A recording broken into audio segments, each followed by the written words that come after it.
video number 17, sexual immorality. And today we're looking at Jesus's words in chapter 5 of Matthew, but this time we're going to look at verses 31 through 32.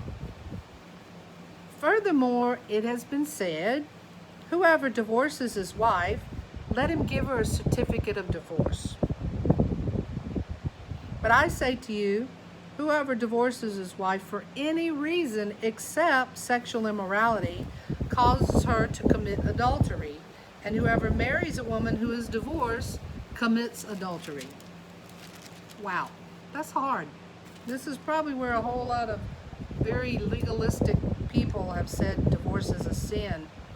You know, and maybe it is if you just put your wife away or put your husband away because you didn't like the way they smelled. That would be a sin. But Jesus does give grace and mercy. And he says here, I say to you, whoever divorces his wife for any reason except sexual immorality, he causes her to commit adultery. Okay, that word, sexual immorality, in the Greek is porneia, P-O-R-N-E-A. Hello, porneia, pornography is sexual immorality, warranting divorce. I know you didn't understand, but I'm here to tell you that Jesus was quite clear. If you're involved in pornography, you're committing adultery. Yes, you are. Now, it's kind of easy to tell when you go have sex with somebody else that you're committing adultery, but this is saying it's a divorceable offense. So those of you whose spouses are sex addicts, I'm not telling you to go get a divorce because there's always redemption and there is a process. If the person is willing to work on their issues and you're willing to go through it with them, that would probably be the best plan. That would be God's heart of mercy and love and forgiveness.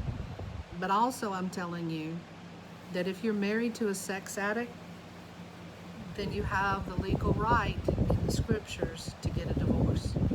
It's not an easy path. It's actually quite difficult. But I'm just going to tell you that if you've been wondering whether this person was committing adultery because they're looking at pornography, yep, they are. Scripture proves it to us. And not only that, they're forcing you, I'm talking to spouses of sex addicts now, to commit adultery. And whoever marries that woman has committed adultery. Okay?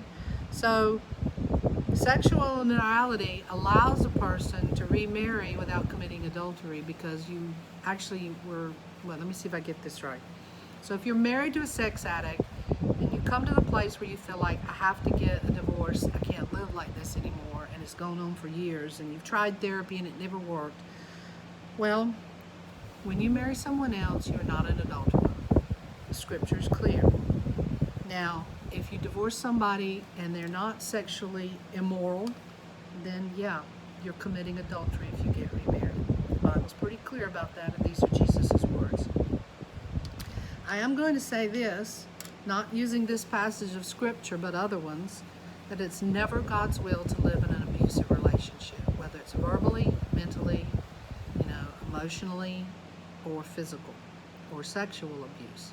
It's not God's will for anyone to live in an abusive relationship. And if you find yourself there, then absolutely you have a right to get a divorce and your spirit and your soul is clean and free. God doesn't desire his children to be beat up all the time. He doesn't want you living one of those mind games. So I love you guys. I just want you to know what the scripture says. The word porneia in the Greek translates sexual immorality. And it also translates that every single thing that breaks the sacred covenant of marriage is porneia, sexual immorality. Love you guys.